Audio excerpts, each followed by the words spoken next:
Alaska is the least densely populated place in America, most of it emptier than Mongolia, the emptiest country on Earth. Everyone assumes that's about the cold, the distance, the 8-month winters.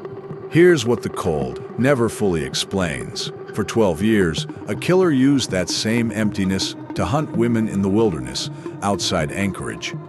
And the isolation people blame on the weather is the exact same isolation that let him keep doing it. By the mid-1970s, construction crews were pouring into Anchorage to build the 800-mile Trans-Alaska pipeline, and the city that had been sleepy and remote for decades suddenly had tens of thousands of transient workers moving through it. The boom brought money. It also brought drugs and sex work, concentrated in strip clubs and back alleys that hadn't existed in Anchorage a few years earlier. A quiet, unassuming bakery owner named Robert Hansen started spending time in those same clubs and alleys, looking for women he could offer cash to. Hansen didn't look like anything. He stuttered, had noticeable acne scars from his teenage years, wore thick glasses, ran a small bakery downtown, and went home most nights to a wife and 2 kids. And he was also, by multiple accounts, one of the best hunters in the state, holding several local records, with a pilot's license and his own small plane, which he used for legitimate hunting trips into the Alaska backcountry. Hansen had moved to Alaska from Iowa in 1967, years before the pipeline boom, and by the time construction crews started arriving in the mid-1970s, he was already a fixture in Anchorage, established, married, unremarkable. Nobody around him connected his hunting trips to anything happening in the strip clubs downtown, because there was nothing on the surface to connect. A baker who liked to hunt was not unusual in Anchorage in the 1970s. What Hansen actually did with that plane, starting in 1971, was drive or fly the women he'd picked up out into the wilderness. His preferred spot was along the Nick River, hours from anyone, and let them go. For a moment, each of them had a reason to believe they might actually get away. Then Hansen, armed with a Ruger Mini 14 rifle and a hunting knife, would track them the way he tracked game, for hours or sometimes days, until he caught up and killed them. Most of his victims were topless dancers and sex workers, women whose disappearances, investigators later admitted, didn't draw the same urgency from police that other missing persons cases would have. He confessed eventually to 17 murders and 30 rapes over 12 years. Investigators believe the real number of victims may have been higher, and some of the bodies he described burying in the wilderness were never recovered at all.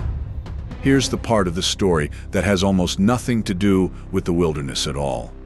Hansen wasn't unknown to Alaska law enforcement during those 12 years.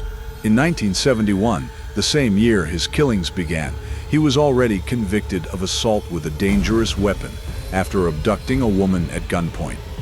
A case with clear echoes of what would follow, and one that ended with minimal jail time. He was arrested again later for larceny, and again walked free within months. Each time, the system had him, on paper, for exactly the kind of behavior that should have raised alarms about what else he might be capable of. And each time, it let him go back to the same bakery, the same plane, and the same wilderness. A judge, speaking to reporters years later, put it about as plainly as a judge ever does. This gentleman here has been known to us for several years. We've turned him loose several times. That wasn't a failure of one officer or one case file. It was a pattern, repeated more than once, over more than a decade, while women kept disappearing from the same few blocks of downtown Anchorage. What actually stopped him wasn't a break in the case or a piece of forensic evidence. It was a 17-year-old named Cindy Paulson. In June of 1983, Hansen offered her $200, then held her at gunpoint as she got into his car.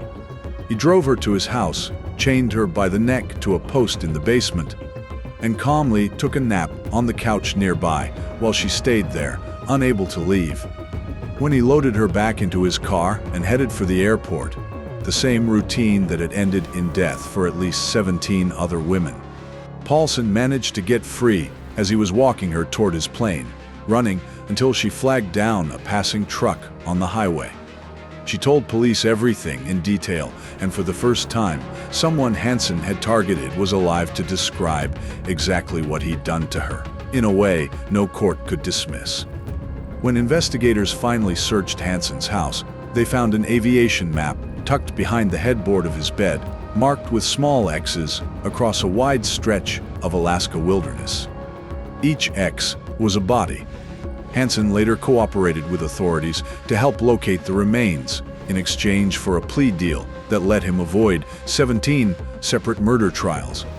Alaska has no death penalty, so the sentence that finally caught up with him in 1984 was life plus 461 years, served at Spring Creek Correctional Center. He died there in 2014 at 75, of what officials described only as declining health. None of this happened despite Alaska's emptiness. It happened because of it. 250,000 square miles, with barely 5 people per square mile, is not just a scenic backdrop. It's the reason a hunter with a plane could take someone an hour from the nearest road and know with something close to certainty that no one would hear anything at all, and that a body left in the wilderness might never be found by anyone who wasn't looking for it specifically. In most of the country, isolated ground still has occasional hikers, hunters, or landowners passing through. Along the Kinnick River backcountry, that same ground can go weeks or months without a single other person crossing it. The same isolation that keeps Alaska's population under 1 million, that makes it the kind of place people picture as untouched and pristine, was terrain Hansen chose specifically because it worked in his favor, and for 12 years it did. While a legal system that had already had him in custody more than once chose, each time, to let him go back to it. Cindy Paulson is the reason that stopped being true, not a task force, not a forensic breakthrough, not a change in how seriously police treated the missing women before her. One 17-year-old who got free of the car before it reached the plane and stayed alive long enough to tell someone exactly where Robert Hansen had taken her and what he did once they got there. Alaska is still the emptiest it's ever been, by most of the same measures it was in 1983. The wilderness along the Knik River still stretches for miles without a road, a house, or another person in sight. Most visitors see that as the whole appeal of the place. Space, silence, distance from everything. For 12 years, that space and silence and distance were exactly what someone else was counting on, and the system meant to stop him had every chance to, long before Cindy Paulson had to do it herself.